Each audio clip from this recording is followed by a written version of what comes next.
بسم اللہ الرحمن الرحیم۔ السلام علیکم، میں ہوں علی اصغر اور آپ دیکھ رہے ہیں میرا یوٹیوب چینل۔ عمران خان کو ایک بار پھر عدالت سے ریلیف نہیں ملا اور مزید جیل میں رہیں گے۔ اس ویڈیو میں ہم اسی کے متعلق بات کریں گے۔ ناظرین کرام، عمران خان صاحب نے اسلام آباد ہائی کورٹ میں درخواست دی ہوئی تھی کہ جو توشہ خانہ کیس میں ان کو سزا دی گئی ہے اس کو معطل کیا جائے، اور کل اس درخواست پر پہلی سماعت تھی اور پی ٹی آئی کو پورا یقین تھا کہ عمران خان صاحب کو ریلیف مل جائے گا،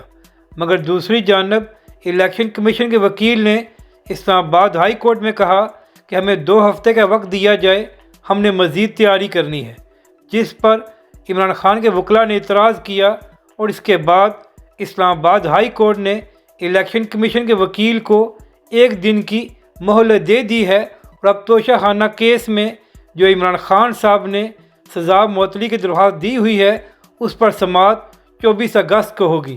تو اب دیکھنا یہ ہے کہ 24 اگست کو بھی عمران خان صاحب کو کوئی ریلیف ملتا ہے یا اب عمران خان صاحب مزید کچھ دن اٹک جیل میں رہیں گے۔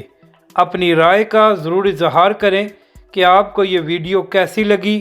اور ہمارے اس چینل کو بھی سبسکرائب کریں۔